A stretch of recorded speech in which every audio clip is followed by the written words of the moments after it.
Ya, shalom Bapak Ibu. Shalom. Puji Tuhan, kita bertemu kembali dalam ibadah online. Mari Bapak Ibu persiapkan dirimu, ajak keluargamu, kita akan ibadah bersama-sama keluarga di rumah. Dan puji Tuhan, ibadah hari ini dilayani, firman Tuhan akan dilayani oleh Bapak Pendeta Santoso. Mari gunakan waktu kita, memberikan hati kita yang terbaik pada Tuhan. Saya undang Bapak Ibu untuk bangkit berdiri. Seperti Daud dalam kitab Mazmur berkata, aku hendak bersyukur kepada Tuhan dengan segenap hatiku, dan di hadapan Allah aku akan bermazmur bagi Tuhan. Mari kita menaikkan syukur kita di hadapan Tuhan. Kita angkat pujian, aku hendak bersyukur pada Tuhan. Haleluya.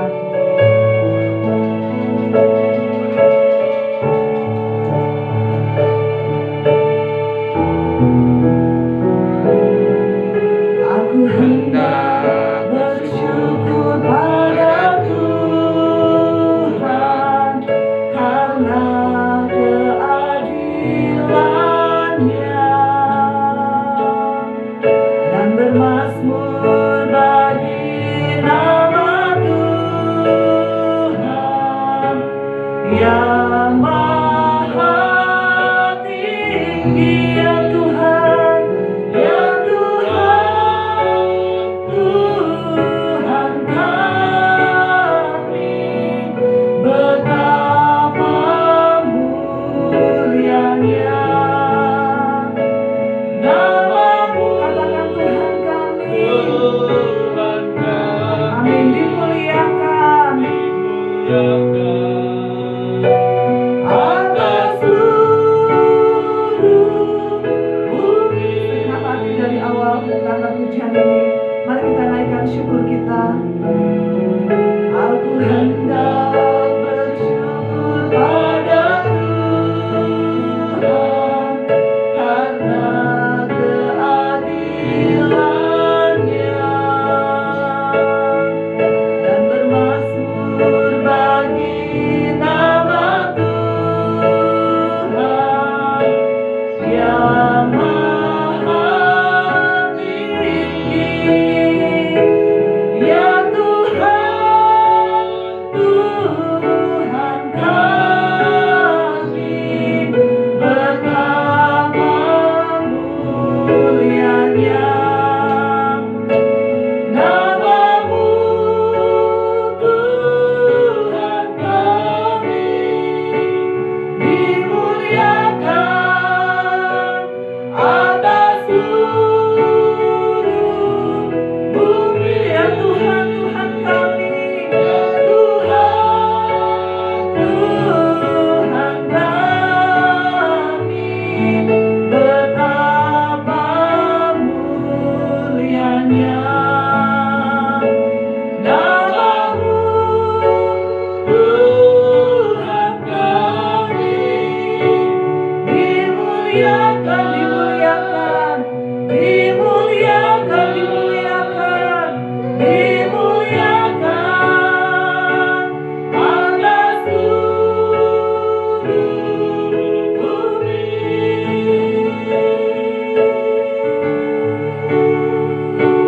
Mari kita mau menyembah Tuhan, menaikkan syukur kita di hadapan Tuhan.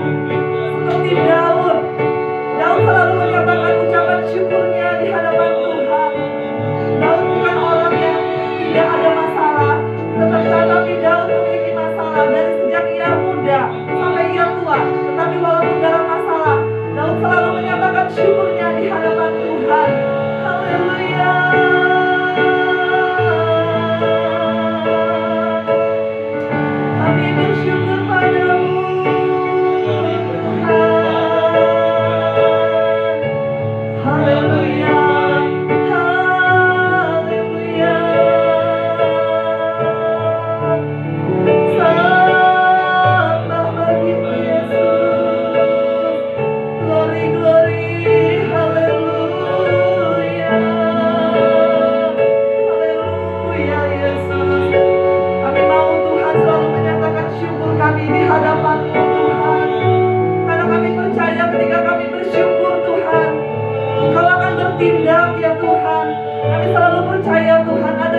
seluruh keluarga yang bersama-sama dengan kami di rumah Tuhan. Kami percaya Tuhan, hadirat-Mu turun atas kami Tuhan, di tengah-tengah kami ya Allah. Kami percaya Roh Kudus terus bekerja di dalam setiap kehidupan kami Tuhan, untuk kami terus melakukan firman-Mu di dalam kehidupan kami sehari-hari Tuhan. Terima kasih Tuhan untuk setiap kondisi yang boleh terjadi Tuhan saat ini Tuhan, di mana kami tidak bisa beribadah bersama saudara-saudara kami Tuhan, tetapi kami percaya Roh Allah terus bekerja atas setiap hidup kami Tuhan. Tuhan yang menjamah setiap hati kami Tuhan, untuk Roh Kudus boleh mengalir dalam hati kami Tuhan, terus meneguhkan iman kami Tuhan setiap hari Tuhan dalam hidup kami Tuhan. Untuk kami tidak pernah merasakan sendirian Tuhan, untuk kami tidak pernah merasakan bahwa Engkau jauh dari kami Tuhan. Engkau Allah yang berserta kami dimanapun kami berada Tuhan. Dalam situasi apapun saat ini Tuhan, kami percaya Tuhan Engkau hadir tengah-tengah keluarga kami, untuk kami boleh beribadah bersama keluarga kami Tuhan. Dimuliakan Engkau atas hidup kami Tuhan, bertata Engkau atas setiap puji-pujian kami Tuhan. Berfirmanlah Tuhan kepada setiap hati kami Tuhan. Kami percaya Tuhan Engkau yang berbicara Tuhan kepada setiap kami. Di dalam nama Yesus kami memulai ibadah kami. Haleluya. Amin. Sekali lagi saya sapa. Shalom Bapak Ibu. Shalom. Amin. Semua bersuka cita. Amin. Walaupun ibadah di rumah, tetapi sukacitanya tetap sama. Amin. Haleluya. Ya, kita mau angkat pujian oleh darah anak domba. Mari Bapak Ibu kita mau bersorak buat Tuhan oleh darah anak domba, oleh kesaksian setiap kita, kuasa iblis dikalahkan. Amin. Kuasa setan dihancurkan. Kita boleh menang oleh karena pertolongan Tuhan. Haleluya. Kita angkat pujian sekarang telah tiba. Anak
Ya, oleh darah anak domba, kuasa iblis telah dihancurkan. Amin. Ya, tiba saatnya kita akan merenungkan kebenaran firman Tuhan yang akan disampaikan oleh hambanya Bapak Pendeta Santoso. Mari kita mau renungkan firman Tuhan. Siapa yang mau mengorbankan nyawanya untuk menyelamatkan orang lain, Bapak Ibu? Kalau kita rasa manusia kayaknya tidak ada ya. Bukan kayaknya lagi, tapi tidak ada. Tetapi hanya ada satu pribadi yang mau mengorbankan nyawanya untuk menyelamatkan orang lain, yaitu Tuhan Yesus sendiri. Amin, Bapak Ibu. Ya, Dia sendiri telah memikul dosa kita di dalam tubuhnya di kayu salib, supaya kita yang telah mati terhadap dosa hidup dalam kebenaran. Amin. Darah Yesus membasuh kita agar kelak kita dapat masuk dalam kerajaan surga. Haleluya. Dengan apakah kita membalas kasih setia Tuhan? Pujian ini mengatakan bahkan seluruh pengabdianku tidak dapat membalas kasih Tuhan. Oleh sebab itu berikanlah hatimu, tubuhmu, jiwamu, dan rohmu hanya untuk Tuhan. Kita angkat pujian, kemanakah aku dapat pergi? Aku dapat pergi.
Sungguh ajaib dan mulia nama-Mu Tuhan. Bersungguh di tengah-tengah kehidupan yang kami jalani, pada kesempatan ini kami masih boleh Tuhan izinkan untuk beribadah, memuji, menyembah Tuhan. Terlebih lagi ya Tuhan, kami sebentar rindu mendengar suara-Mu, mendengar sabda firman-Mu yang menjadi kekuatan, pengharapan, penghiburan buat kami semua umat-Mu. Terima kasih Tuhan, memberkati kami semua yang ada di tempat ini maupun yang ada di rumah masing-masing dalam ibadah virtual. Tuhan mengurapi kami satu persatu, Tuhan layakkan kami sehingga kami boleh berkenan dalam hadirat Tuhan. Terlebih juga Tuhan firman-Mu yang akan bersama-sama kami renungkan, membawa kami kepada level yang lebih tinggi seperti yang Tuhan kehendaki. Terima kasih Tuhan, kami sambut berkat firman Tuhan. Dalam nama Yesus kami berdoa dan bersyukur. Amin.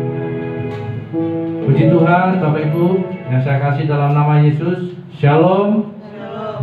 Ya, salam sejahtera untuk Bapak Ibu Saudara atau mungkin rekan-rekan adik-adik yang ada di rumah ya, yang mengikuti ibadah virtual. Ini tentunya bukan sesuatu yang sebenarnya kita harapkan ya kan, bukan sesuatu yang kita inginkan bersama. Tetapi karena situasi dan kondisi yang terjadi di tengah-tengah kita ya, di berbagai belahan dunia internasional termasuk di lingkungan kita tentunya, maka menjadi salah satu pilihan metode yang dipilih oleh berbagai gereja untuk beribadah secara virtual. Harapan saya bahwa ini tidak mengurangi semangat, sukacita, termasuk kerinduan kita untuk tetap memuji dan menyembah Tuhan. Nah Bapak Ibu Saudara terkasih dalam nama Tuhan Yesus, pada kesempatan ini saya ingin kita bersama-sama belajar tentang kebenaran firman Tuhan yang akan kita ambilkan dalam kitab Filipi 2 ayat yang ke-6 sampai yang ke-8 ya. Filipi pasal yang kedua ayat 6 sampai ke-8. Saya akan bacakannya, Bapak Ibu bisa menyimak dalam Alkitab masing-masing atau mendengarkannya. Firman Tuhan berkata, yang walaupun dalam rupa Allah tidak menganggap kesetaraan dengan Allah itu sebagai milik yang harus dipertahankan, melainkan telah mengosongkan dirinya sendiri dan mengambil rupa seorang hamba dan menjadi sama dengan manusia, dan dalam keadaan sebagai manusia ia telah merendahkan dirinya dan taat sampai mati, bahkan sampai mati di kayu salib. Bapak Ibu Saudara yang terkasih dalam nama Tuhan Yesus, tentunya ini menjadi ayat yang populer yang seringkali juga mungkin kita renungkan, kita dengarkan dalam berbagai khotbah, tapi tidak mengurangi sukacita dan kebahagiaan kita untuk terus merenungkan tentang kebenaran firman Tuhan, termasuk pada kesempatan ini. Dan saya akan menyampaikan beberapa kebenaran yang saya renungkan Bapak Saudara terkait dengan pembacaan ayat firman Tuhan ini ya. Di dalam khotbah saya ini saya akan sampaikan atau saya beri judul tentang menjadi pribadi yang rendah hati ya. Menjadi pribadi yang rendah hati.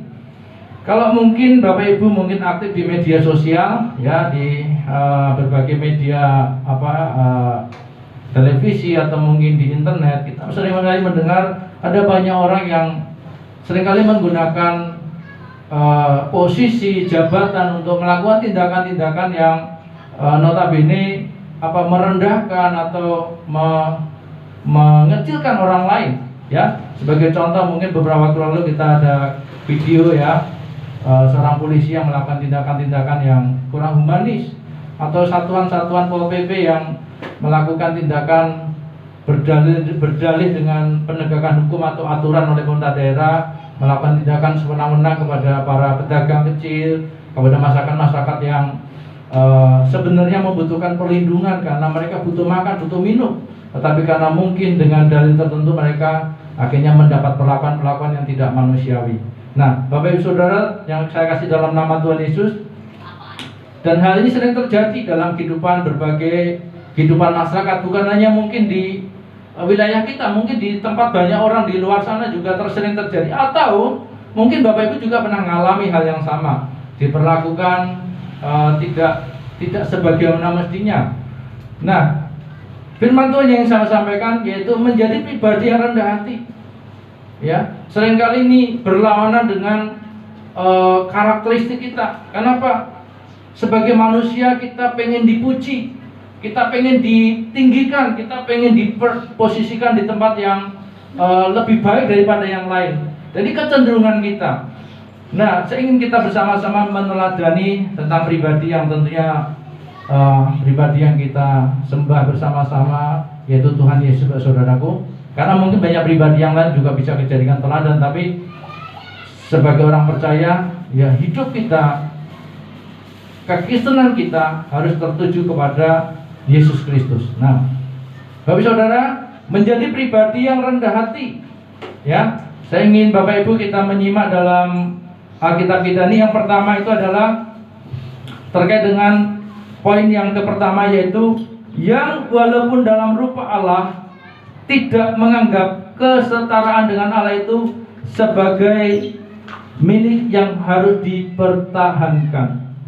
Bapak Saudara, dari ayat ini kita bisa melihat, ingin kita poin pertama yaitu bahwa Tuhan Yesus memberikan sebuah teladan bahwa kesetaraan dengan Allah itu bukan sesuatu yang harus dipertahankan.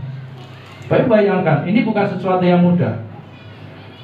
Bukan sesuatu yang mudah. Kenapa? Kita lihat Yesus yang adalah pribadi ilahi, Yesus yang adalah pribadi yang luar biasa, yang berkuasa, yang adalah anak Allah sendiri. Tetapi dalam ayat ini dikatakan bahwa kesetaraan dengan Allah itu bukan sesuatu yang harus dipertahankan. Nah, Bapak Ibu, tentunya ini bukan hal yang mudah. Sekali lagi saya katakan, bukan hal yang mudah. Kenapa? Sebagai seorang manusia, sebagai seorang pribadi, ya, kalau seseorang oke lah, saya kasih contoh, misalnya seorang bupati, seorang camat, seorang lurah, atau mungkin kita orang yang populer lah, kita tokoh masyarakat, ya, kemudian kita menyamakan diri dengan orang yang tidak selevel. Kita duduk dengan orang-orang yang mungkin notabene orang yang mungkin ya misalnya orang miskin, orang yang mungkin tidak punya apa-apa atau tidak punya jabatan apapun. Saudaraku, jarang sekali kita temukan orang-orang yang seperti ini. Karena kecenderungan orang adalah apa? Mempertahankan posisi, mempertahankan keadaannya. Oh, saya ini orang kaya, saya pejabat, saya orang terkenal. Kalau saya bergaul dengan orang-orang yang sederhana, orang-orang yang tidak punya nama, mungkin saudara pasti nanti dulu, minta maaf, Anda tidak selevel dengan saya, Anda bukan siapa-siapa saya. Nah, Bapak Saudara, poin pertama ini sangat menarik untuk kita renungkan, menjadi evaluasi dan kritik untuk hidup kita. Apakah kita punya pengalaman yang sama? Kita punya argumen yang sama dalam posisi kita seperti itu? Bapak Saudaraku, kesetaraan dengan Allah yang dimiliki oleh Yesus itu tidak menjadi sesuatu yang layak untuk dipertahankan. Nah, Bapak Saudaraku, itu poin pertama, bahwa Yesus memiliki sebuah prinsip bahwa kesetaraan dengan Allah bukan sesuatu yang harus dipertahankan, ya. Nah, poin yang kedua, Bapak Ibu Saudara yang terkasih dalam nama Yesus, poin yang kedua adalah ayat yang ke-7. Dan dengan rela menjalankan Filipi 2 ayat 7, melainkan telah mengosongkan dirinya sendiri dan mengambil rupa seorang hamba dan menjadi sama dengan manusia. Nah, Bapak Saudara kasih dalam nama Yesus,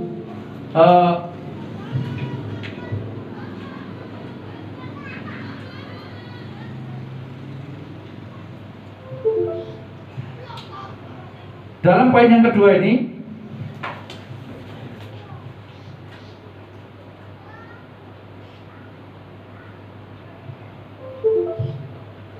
dalam poin kedua,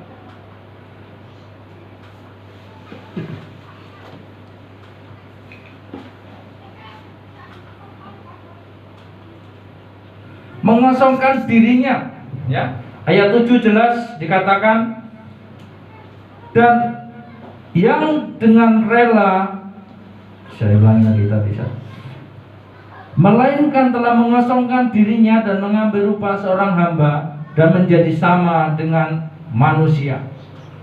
Apa yang menarik dari pernyataan ini dalam surat Paulus kepada jemaat di Filipi, ya, mengosongkan dirinya dimaknai sebagai kemauan Tuhan Yesus, kebersediaan Tuhan Yesus untuk menjadi seorang manusia. Kita bisa membayangkan, saudara, bahwa Yesus itu pribadi yang ilahi.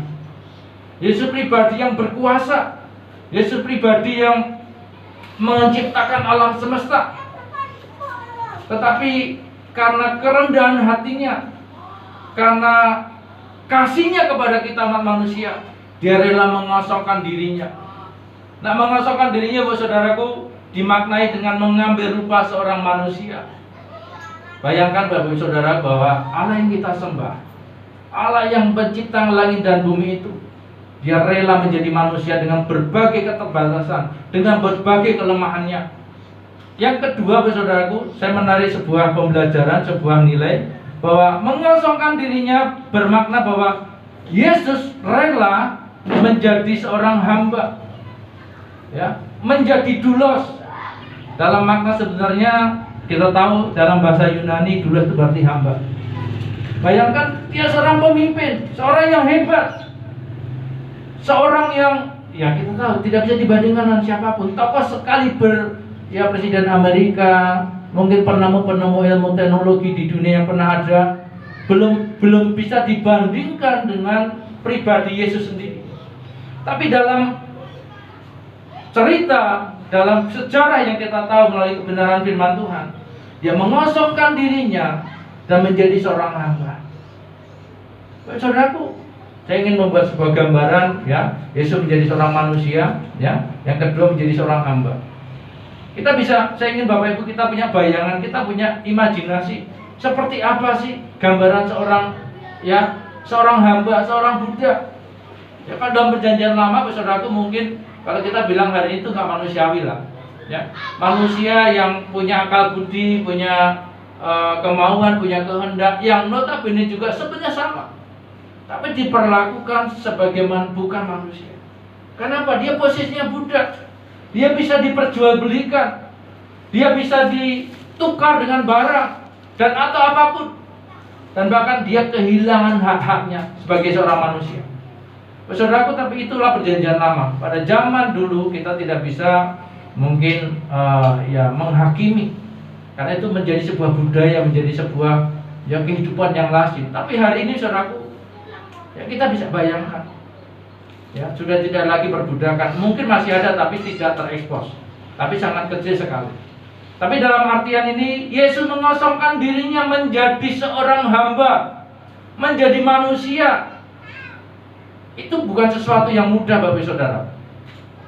Tindakan mengosongkan dirinya adalah sebuah tindakan kerendahan hati, dilatar belakangi sikap yang begitu rendah hati dari seorang pribadi Yesus. Itu yang bisa kita teladani.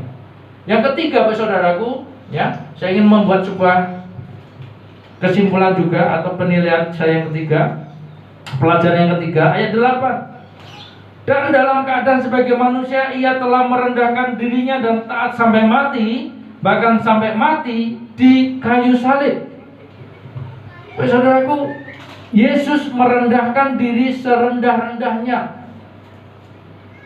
Tadi saya katakan dari poin 1, poin 2, saudaraku, kalau kita bicara mungkin seorang pejabat, ya, mungkin kalau Bapak Ibu lihat media massa, saya kemarin mengikuti, ya, saya termasuk orang yang pendukung Jokowi dalam hal kepemimpinan dan karakter kepemimpinannya. Kenapa? Dia orangnya low profile, rendah hati. Dia tidak menganggap bahwa dia seorang presiden dengan jabatan tertinggi di negeri, di RI 1 ini. Dia tidak langsung membuat jarak dengan masyarakatnya. Dia tidak langsung membuat menunjukkan posisinya. Ya, di dalam beberapa gambar yang melihat, ya kan, dia bisa merangkul pedagang kaki lima, dia bisa bergaul dengan masyarakat, ya, pedagang kerak telur. Saudaraku, itu tidak semua pemimpin bisa lakukan itu, ya. Seorang Ganjar Pranowo kemarin, ya kan, kita lihat dia makan nasi bungkus di kantor polisi, di sebuah tempat yang sebenarnya nggak layak lah sebagai seorang pemimpin dengan semua popularitasnya. Sekali lagi, itu tidak dimiliki oleh banyak pemimpin, tidak dimiliki oleh banyak orang. Ya, saya juga nggak yakin apakah ada pendeta-pendeta yang juga mungkin sanggup melakukan itu. Ya, Ya, saya nggak bisa memvonis atau tidak menjustis bahwa ada pendeta yang sebenarnya sama. Kerendahan hati menjadi tuntutan bersama untuk kita semua. Kenapa?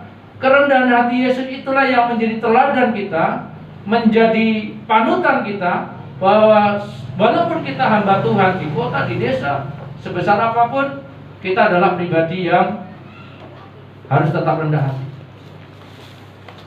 Apa yang menarik dari ayat 8 ini, saudara? Menjadi sama dengan manusia dikatakan firman Tuhan ayat 8. Merendahkan diri serendah-rendahnya. Ya. Kemudian apa? Kristus tidak hanya berhenti menjadi manusia dan hamba. Ya, ayat 7 dikatakan dia mengambil rupa seorang hamba dan manusia. Tapi dia turun lebih rendah lagi. Dia mengalami kematian yang paling hina dan menyakitkan. Bayangkan Bapak Saudara, Allah yang kita sembah di dalam Yesus, yang adalah pribadi yang hebat, luar biasa tadi katakan, dia turun serendah-rendahnya. Bukan hanya menjadi seorang manusia, ya, bukan hanya menjadi seorang hamba, tetapi dia mengambil tanggung jawab, menggantikan posisi kita, menggantikan hukuman kita, yaitu mati di kayu salib. Apa yang menarik juga saudaraku, bahwa yang ketiga saya melihat kematian di kayu salib merupakan bentuk ketaatan Yesus terhadap kehendak Bapa. Ya. Kematian di kayu salib merupakan bentuk ketaatan Yesus terhadap kehendak Bapa. Saudaraku, saya ingin membayangkan seperti ini. Yesus itu tetap pribadi yang ilahi. Dia tetap maha tahu. Dia tahu ketika dia datang dari surga, dia turun ke dunia, dia tahu dia akan mengalami sebuah kehidupan yang sama dengan manusia. Menjadi bayi, menjadi remaja, kemudian ketika dewasa dia akan mengalami penderitaan yang serendah-rendahnya, sesakit-sakitnya. Dan penderitaan di kayu salib adalah penderitaan yang apa, saudaraku? Itu diperuntukkan untuk penjahat-penjahat kelas besar. Dan Yesus disamakan dengan penjahat-penjahat seperti itu. Tetapi Yesus tidak mundur. Kita tahu Yesus taat sampai mati. Secara mencatat, Yesus taat kepada kehendak Bapa, mati di kayu salib.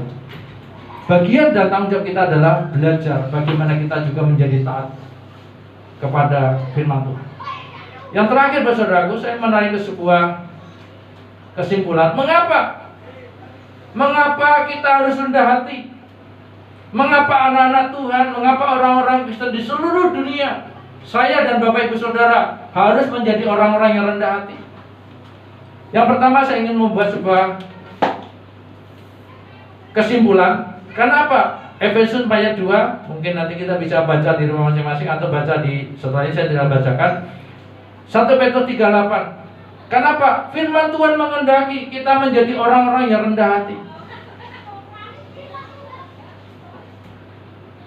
Kebalikan dari rendah hati kan sombong, Bapak Saudara.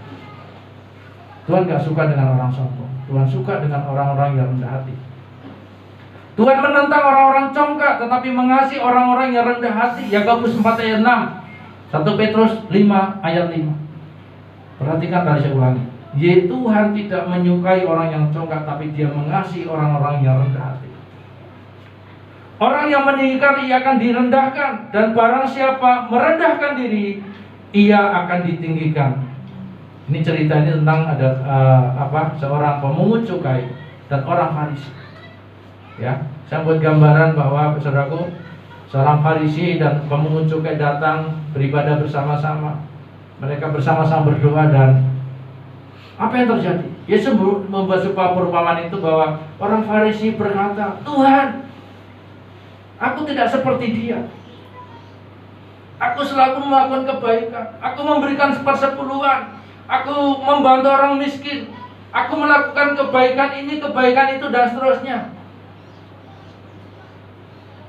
Dan Yesus menceritakan pemungut cukai itu juga berdoa.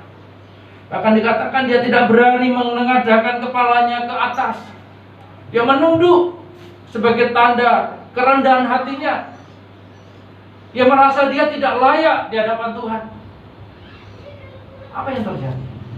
Yesus berkata, doa orang Farisi itu tidak berkenan di hadapan Tuhan. Doa pemungut cukai itu yang berkenan. Apa yang mau kita lakukan, saudara, sebagai orang Kristen? Mari tetap rendah hati. Jangan biarkan hati dan pikiran kita dipenuhi dengan sikap kesombongan. Karena sesungguhnya siapa kita? Saya seringkali dalam doa saya bersyukur, siapa saya Tuhan? Saya manusia yang hina, saya manusia yang lemah, saya manusia yang berlumpur dengan dosa, menjijikan. Saya kadang membayangkan ketika Tuhan mengangkat kita itu seperti mengangkat sebuah boneka dari lumpur, membersihkan kita, mencuci kita, melayakkan kita, menempatkan kita kepada tempat yang mulia. Saya kadang-kadang tidak merasa layak, tetapi karena kasih karunia Tuhan buat kita semua, maka rasa syukur saya wujudkan dengan saya mengambil tanggung jawab untuk melayani, menjadi hamba Tuhan, membagikan firman Tuhan, bersaksi kepada banyak orang yang membutuhkan. Dan saya rindu bukan hanya Bapak Ibu yang diberkati, keluarga saya, lingkungan saya, masyarakat di sekitar saya, itu pun diberkati. Itu menjadi kerinduan kita. Tetap rendah hati, Bapak Saudaraku, Tuhan Yesus memberkati. Kita berdoa. Bapak yang baik, terima kasih. Hari kami belajar bagaimana meneladani Engkau dalam hal kerendahan hati. Kami tahu ini membutuhkan sebuah perjuangan. Kami tahu ini membutuhkan sebuah pengorbanan yang tidak mudah. Ada banyak jemaat Tuhan yang mungkin punya posisi pejabat tinggi. Ada banyak jemaat yang mungkin punya status sosial di tengah-tengah masyarakat. Atau kami punya kepandaian, banyak pengalaman, sehingga belajar rendah hati menjadi sebuah pengorbanan yang tidak mudah. Tapi kami tahu bahwa Tuhan Kau mengajar kami seperti kebenaran firman yang kami dengar hari ini. Kami harus tetap rendah hati, menjadi hamba-hamba yang setia, menjadi hamba-hamba yang taat kepada kebenaran firman-Mu. Terima kasih Tuhan, terima kasih Yesus. Mari Tuhan berkati setiap kami yang sudah mendengar firman Tuhan. Jadikan kami anak-anak Tuhan. Jadikan kami orang-orang Kristen yang menjaga hati dan pikiran kami untuk tetap rendah hati, berkenan di hadapan Tuhan, sehingga kehidupan kami yang rendah hati itu menjadi berkat bagi banyak orang, menjadi kesaksian yang real dalam kehidupan kami sehari-hari. Terima kasih Tuhan, terima kasih Yesus. Segala pujian hormat hanya bagi-Mu Tuhan. Kami naikkan doa kami di dalam nama Yesus. Kami berdoa dan bersyukur. Amin. Puji Tuhan, Tuhan memberkati kita semua.